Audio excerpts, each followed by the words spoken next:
दोस्तों नमस्कार। Spring board current affair series में आपका फिर से स्वागत है। आज हम बात करेंगे एक नए टॉपिक की। तो सबसे पहले उस टॉपिक के बारे में बात करने से पहले हम बात कर लें कि आपके आरएस प्रारंभिक और मुख्य परीक्षा में ये कहां पर आपके काम का है। तो हम बात करेंगे एंटीबायोटिक्स के बारे में। और एंटीबायोटिक्स दवाएं होती हैं जो बैक्टीरिया के खिलाफ प्रभावशाली होती है। तो प्रारंभिक परीक्षा में अगर हमारे ये काम का देखें हम, तो साइंस और टेक्नोलॉजी प्रीलिम्स में, और उसमें एक टॉपिक आपका health care, infectious, non infectious and zoonotic disease.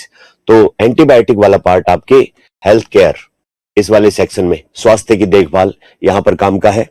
और फिर मेंस में देखें अगर हम, तो मेंस के अंदर आपका जो मेंस का पेपर जिसमें साइंस और टेक्नोलॉजी और उसमें केमिस्ट्री, और केमिस्ट्री के अंदर यहां पर इंपॉर्टेंट ड्रग्स, जो महत्वपूर्ण दवाएं हैं जो कि सिंथेटिक और नेचुरल, कृत्रिम और प्राकृतिक तौर पे हमें मिलती है। तो उनमें एक दवा जो है वो एंटीमाइक्रोबियल, और उस एंटीमाइक्रोबियल दवा का एक टाइप एंटीबायोटिक।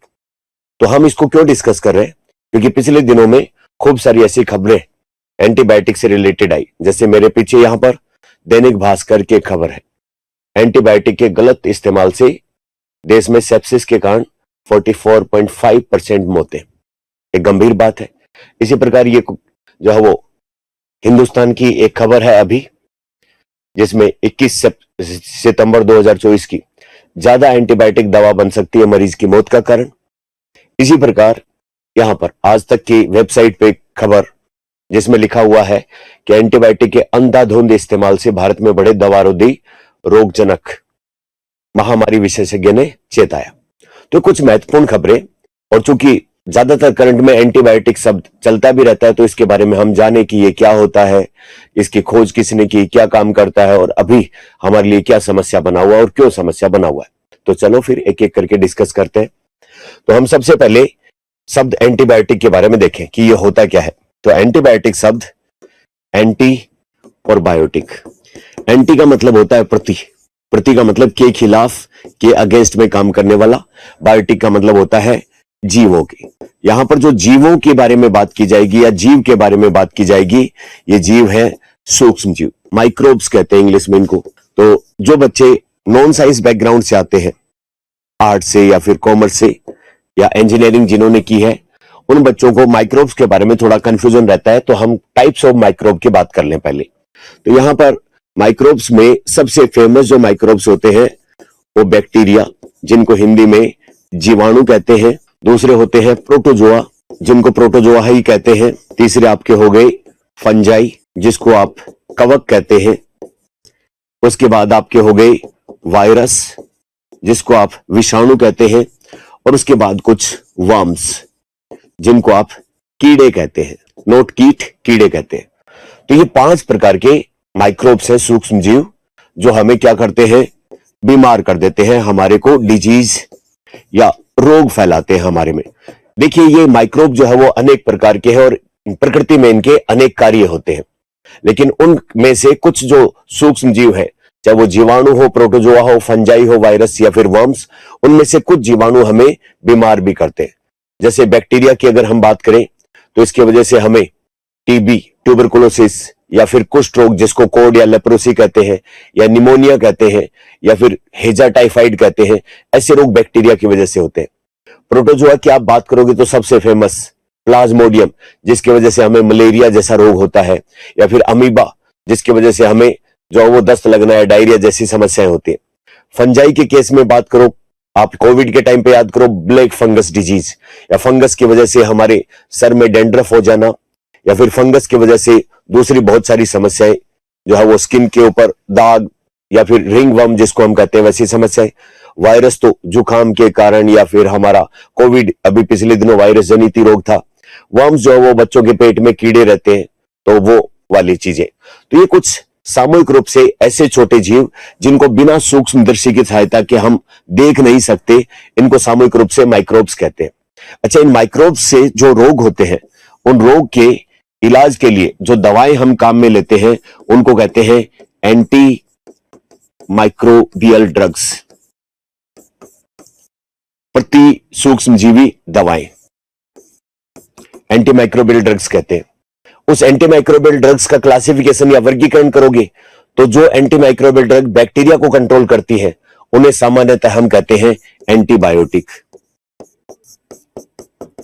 एंटीबायोटिक, अगर इसका लिटरल मीनिंग देखें हम तो एंटी का मतलब जो है वो के प्रति, के खिलाफ काम करने वाला, बायोटिक का मतलब जीवों के। यहां पर जीव मुख्य रूप से कौन से हैं? जीवाणु है। हालांकि कुछ एंटीबायोटिक ऐसी होती हैं जो इन दूसरे कुछ सूक्ष्म जीवों के खिलाफ भी काम कर सकती है, लेकिन मुख्य रूप से जीवाणुओं के खिलाफ ये काम करती है। अब ये एंटीबायोटिक दवाएं जो हैं वो, इसके बारे में हमने समझ लिया कि होती क्या है। अब ये कहां से हमें प्राप्त होती है, कहां से हमें प्राप्त होती है और ये कहां पर बनती है? तो प्राप्त होती है हमें ये सूक्ष्म जीवों से ही या माइक्रोब से ही। या एंटीबायोटिक जो ड्रग्स है या एंटीबायोटिक दवाएं जो हैं वो हमें सूक्ष्म जीवों से ही मिलती है। नेचर के अंदर कुछ बैक्टीरिया या फंगस या कुछ ऐसे दूसरे छोटे जीव होते हैं जिनको हम सूक्ष्मदर्शी से देखते हैं, जिन्हें माइक्रोब कहते हैं, उनसे ही हम इन्हें प्राप्त करते हैं। ये उनमें क्या कर रही होती है? यानी कि ये बात कॉन्ट्राडिक्टरी नहीं हो गई क्या कि बैक्टीरिया से या फंगस से ही हम इनको प्राप्त कर रहे हैं और फंगस को ही ये मार रही है या कंट्रोल कर रही है? बिल्कुल ये बात ठीक है कि कुछ ऐसे बैक्टीरिया या फंगस है जिनके बॉडी के अंदर कुछ ऐसे केमिकल बाई प्रोडक्ट के रूप में बनते हैं जो उनके किसी काम के नहीं है, लेकिन इनका प्रभाव दूसरे सूक्ष्म जीवों पर, अदर माइक्रोब्स पर, उनका लाइफ थ्रेटनिंग या उनको मार देने वाला होता है। तो अब इसकी डेफिनेशन आप लिख सकते हैं कि सूक्ष्म जीव के खिलाफ काम करने वाली दवाएं, और सूक्ष्म जीव कौन से? बैक्टीरिया। तो सूक्ष्म जीवों के खिलाफ असरकारी ऐसी दवा जो सूक्ष्म जीवों से ही प्राप्त होती है नेचर में। इन सूक्ष्म जीवों में यह दवा क्यों बनती है? दवा तो हम इसको कह रहे हैं, सूक्ष्म जीवों में कुछ बाई प्रोडक्ट या उप उत्पाद के रूप में केमिकल बनते हैं, और ये केमिकल जो है उन जीवों के ऊपर तो, खुद के ऊपर तो कोई प्रभाव नहीं डालते, लेकिन दूसरे सूक्ष्म जीवों को नष्ट करने में सहायता करते हैं। अब ये बात सबसे पहले किसके समझ में आई? ये बात समझ में आई सबसे पहले अलेक्जेंडर फ्लेमिंग के। अलेक्जेंडर फ्लेमिंग लेबोरेटरी में काम कर रहे थे और उनकी लेबोरेटरी में बैक्टीरिया के कल्चर में जो है वो कुछ जगह उनको खाली दिखाई दी, और उन्होंने जब इसका परीक्षण किया तो उन्होंने देखा कि वहां पर एक फंगस जिसका नाम है पेनिसिलियम नोटेटम, वो वहां पर उगी हुई थी, और उससे ऐसे कुछ जो है वो केमिकल निकले जो आसपास की बैक्टीरिया को उन्होंने मार डाला। तो अलेक्जेंडर फ्लेमिंग ने 1929 में पहली प्राकृतिक रूप से सूक्ष्म जीव जिसमें फंजाई था, जिसका नाम था पेनिसिलियम नोटेटम, और इस पेनिसिलियम नोटेटम से जो पदार्थ बन रहा था उसका नाम इन्होंने पेनिसिलिन रखा, और ये पेनिसिलिन जो है वो दूसरे टाइप के जीवाणुओं के खिलाफ असरकारक थी। तो इसीलिए अलेक्जेंडर फ्लेमिंग को 1929 में पहली एंटीबायोटिक जो प्राकृतिक तौर पर बनती है सूक्ष्म जीवों में, उसकी खोज का श्रेय दिया जाता है, और इस काम के लिए इनको नोबेल पुरस्कार भी दिया गया था। लेकिन एक और वैज्ञानिक है जिनका नाम है पॉल एहरलिख। इन्होंने कृत्रिम रूप से, आर्टिफिशियली या सिंथेटिक रूप से कुछ ऐसी दवाएं बनाई थी जो सूक्ष्म जीवों को खत्म कर देती है, उनकी वृद्धि को रोक देती है, कंट्रोल कर लेती है। उन्हें कहा गया था सल्फा ड्रग्स या सल्फा औषधियां। तो अगर आपके एग्जाम में सवाल पूछा जाए एंटीबायोटिक की खोज किसने की, तो अगर ऑप्शन आता है अलेक्जेंडर फ्लेमिंग, तो जो प्राकृतिक एंटीबायोटिक है उनकी खोज का श्रेय जाता है अलेक्जेंडर फ्लेमिंग को। और जो कीमोथेरेपी मतलब केमिकल की दवाओं या केमिकल जो दवाओं के रूप में काम में लिए जा सकते हैं, उसकी मदद से स्वास्थ्य सुधारना, वो श्रेय जाएगा आपको पॉल एहरलिख। तो संश्लेषित या कृत्रिम जो एंटीबायोटिक है उनकी खोज का श्रेय जाता है पॉल एहरलिख को।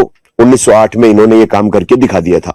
अच्छा ठीक है, अब आगे बढ़ते हैं थोड़ा सा। ये जो एंटीबायोटिक है ये बैक्टीरिया को क्या कर देती है? ये एंटीबायोटिक बैक्टीरिया को मार देती है या उसकी वृद्धि को रोक देती है? तो इस आधार पर एंटीबायोटिक के दो प्रकार हम देख सकते हैं। एक प्रकार हम इसका देख सकते हैं बैक्टीरियोसीडल या बैक्टीरिसीडल, जिसे कहते हैं जीवाणुरोधी, और दूसरी है बैक्टीरियोस्टेटिक, जो जीवाणु की वृद्धि या ग्रोथ को नियमित कर देती है या कंट्रोल कर देती है। ग्रोथ को क्या कर देती है? स्टॉप कर देती है, रोक देती है। ये जीवाणु को किल कर देती है और ये ग्रोथ को रोक देती है। तो on the basis of action इनका कार्य जीवाणुओं के खिलाफ कैसा है, या जिसको आप कह सकते हैं मोड ऑफ एक्शन, जीवाणुओं को कैसे ये नियंत्रण में लाती है? तो दो तरीके से। एक तो उनको मार के, जो मारने वाली एंटीबायोटिक होती है उनको कहते हैं बैक्टीरियोसीडल, जो बैक्टीरिया की वृद्धि आगे से आगे डिवीजन हो रहा है उसको रोक देते हैं, उसको कहते हैं बैक्टीरियोस्टेटिक। तो on the basis of mode of action, उनकी कार्य प्रणाली के आधार पर एंटीबायोटिक दो प्रकार की है, बैक्टीरियोसिडल और बैक्टीरियोस्टेटिक। अच्छा ठीक है। अच्छा अब अगला सवाल एग्जाम में जो पूछा जा सकता है, क्या एक ही प्रकार के एंटीबायोटिक से सारे प्रकार के बैक्टीरिया को मारा जा सकता है क्या? तो जवाब है नहीं, नो, नहीं मारा जा सकता। तो फिर कौन सी पर्टिकुलर टाइप के बैक्टीरिया को मारने के लिए एक पर्टिकुलर टाइप की एंटीबायोटिक की जरूरत पड़ती है? ऐसा भी नहीं है। तो ये एंटीबायोटिक जो होती है वो कितने प्रकार के बैक्टीरियाओं को या तो मार सकती है, उनकी वृद्धि को नियंत्रित कर सकती है, उसके आधार पर इनके 3 वर्गीकरण है। वो एंटीबायोटिक जो लगभग सभी प्रकार के बैक्टीरियाओं को कंट्रोल कर सकती है उनको कहा जाता है ब्रॉड स्पेक्ट्रम एंटीबायोटिक। जो कुछ विशेष प्रकार के बैक्टीरियाओं को कंट्रोल कर सकती है उन्हें कहा जाता है नैरो स्पेक्ट्रम एंटीबायोटिक। और जो एक या कुछ विशेष प्रकार के बैक्टीरियाओं को ही कंट्रोल कर सकती है उन्हें कहते हैं लिमिटेड स्पेक्ट्रम एंटीबायोटिक। तो on the basis of spectrum, spectrum के आधार पर एंटीबायोटिक 3 प्रकार की होती है, ब्रॉड, नैरो, लिमिटेड। ब्रॉड मतलब almost all type of bacteria, सभी प्रकार के। ये जो है एक विशेष ग्रुप, जिसको जो साइंस वाले बच्चे समझते होंगे gram positive gram negative type के बैक्टीरिया, मतलब एक विशेष प्रकार के बैक्टीरियाओं को। और ये कुछ एक या एक से कोई ज्यादा कोई एक फैमिली टाइप के बैक्टीरिया है उन्हीं को कंट्रोल करती है, मतलब लिमिटेड बैक्टीरिया को मारने का काम करती है। अच्छा ये तो हुआ उसका बैकग्राउंड, आपके एनसीईआरटी में दी हुई बातें हैं उससे रिलेटेड हमने कुछ इनका बेसिक बैकग्राउंड जाना। अब ये जो खबरें हैं इन खबरों के बारे में देखते हैं। जब पेनिसिलिन की खोज की गई तो विज्ञान के क्षेत्र में एक बहुत क्रांति ने जन्म लिया और उसकी वजह से मनुष्य की जो संक्रमण से जान बचने की दर है वो आश्चर्यजनक रूप से बढ़ गई। बहुत सारे लोग पहले जो सामान्य संक्रमण के कारण मौत का शिकार हो जाते थे, ऐसे मामलों में काफी तेजी से कमी देखी गई। तो यानी कि कुल मिला के एक मॉडर्न मेडिकल साइंस में मिरेकल से कम नहीं था एंटीबायोटिक की खोज करना, क्योंकि बैक्टीरिया जो है वो खतरनाक संक्रमण मनुष्य में करते हैं और उसकी वजह से असाध्य बीमारियां जिनका उपचार नहीं हो पाता था, उसकी वजह से काफी मौत मनुष्यों की हो जाती थी।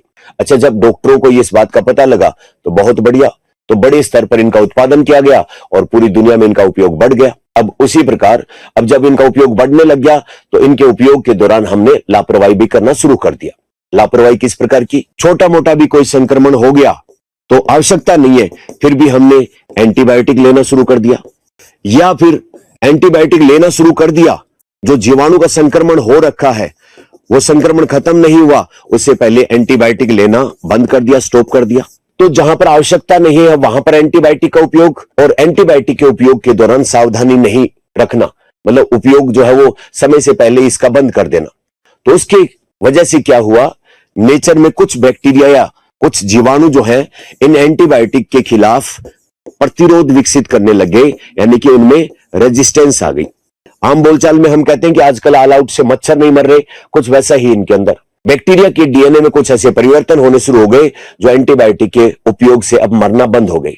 अब मरना बंद हो गई तो हमारे सामने एक गंभीर संकट आ गया कि जो दवाएं इतने सालों में हमने खोजी है इतनी मेहनत से, अब वो रोगजनक जीवाणुओं के खिलाफ काम ही नहीं कर रही है। अब काम नहीं कर रही है तो आगे क्या? तो जनसंख्या तो इतनी बढ़ गई, जीवाणुओं के खिलाफ प्रभावशाली दवाएं हमारे पास है नहीं, तो लोग जो है वो बीमार होंगे और तेजी से मरने शुरू हो जाएंगे। यही तो खबर थी शुरुआत में कि मौत का खतरा बढ़ जाएगा। तो अब क्या किया जाए? भारत जैसे देश जहां पर इतनी ज्यादा जनसंख्या और डॉक्टरों की कमी है, इसके चलते अपूर्ण जानकारी के चलते लोग या तो अपनी मनमर्जी से एंटीबायोटिक ले लेते हैं या फिर जो है वो कोई बहुत ज्यादा जानकार नहीं होता ऐसे ही प्रैक्टिस करता है गांव खेड़े में, उससे ले ली जाती है दवा। और डॉक्टर भी कई मामले देखे जाते हैं कि बहुत ज्यादा जो है वो समय के अभाव के चलते उतना ज्यादा प्रत्येक पेशेंट पर स्क्रीनिंग नहीं रख पाते, तो उसके चलते एंटीबायोटिक दुरुपयोग के मामले बढ़ने लग गए तो जीवाणु जो है वो रजिस्ट होने लग गया। एक अंग्रेजी जर्नल है जिसका नाम है लांसेट, ये खबरें छापता रहता है और ये कहता है कि भारत के अंदर ये जीवाणु जो है वो एंटीबायोटिक के प्रति तेजी से रेजिस्टेंस पैदा कर रहे हैं और उसके चलते बहुत सारी समस्याएं हमारे सामने आ रही है। अच्छा अब एग्जाम में सवाल एक आ सकता है आपके कि ये जो जीवाणु जो एंटीबायोटिक से मर नहीं रहे, रेजिस्टेंस जिनमें आ गई है, ऐसी जीवाणुओं को क्या कहा जाता है? तो ऐसी जीवाणुओं को कहा जाता है सुपर बग। तो ये आपके लिए एक महत्वपूर्ण शब्द बनता है कि सुपर बग किसको कहते हैं। तो सुपर बग उस जीवाणु को कहते हैं जिसके अंदर एंटीबायोटिक के खिलाफ रेजिस्टेंस विकसित हो गई है। कुल मिला के आज के दिन हमारे सामने स्वास्थ्य के क्षेत्र में बहुत सारी जीवाणु जनित रोगों में समस्याएं आ रही हैं, जिनमें एक समस्या आ रही है ट्यूबरकुलोसिस टीबी। टीबी एक बहुत गंभीर बीमारी और इसका इलाज लंबा चलता है और इस दौरान अगर पेशेंट दवा लेने में लापरवाही करे तो उसकी वजह से टीबी का जो जीवाणु है वो एंटीबायोटिक के प्रति रेजिस्टेंस हो जाते हैं और ऐसे जो रेजिस्टेंस जो बैक्टीरिया होते हैं जो टीबी के, उनको कहा जाता है MDR, multi drug resistance bacteria. और उस टाइम पर भी अगर पेशेंट दवा ले ले तो ठीक हो सकता है, लेकिन वापस से दवा का अगर मिसयूज करता है तो उसकी वजह से एक और जो है वो बीमारी हो जाती है जिसको बोलते हैं हम XDR, extensive drug resistance TB. और ये वाली टीबी जो है वो इलाज होने में बड़ी मुश्किल है। इसी प्रकार कुछ मामले बनते हैं सेप्सिस के। सेप्सिस क्या है? एक तरीके से आम भाषा में कहा जाए तो बैक्टीरिया का खून के अंदर संक्रमण या ब्लड इन्फेक्शन, और ब्लड इन्फेक्शन की वजह से मल्टीपल ऑर्गन फेलियर, जिसमें किडनी फेलियर की घटनाएं सबसे ज्यादा। इसी प्रकार न्यूमोनिया या अन्य बीमारियां। कुल मिला के ये जो जीवाणु जनित रोग है हमारे लिए गंभीर संकट उत्पन्न हो सकता है अगर एंटीबायोटिक का दुरुपयोग नहीं रोका गया। इसलिए जरूरत है सावधानी पूर्वक एंटीबायोटिक का उपयोग किया जाए।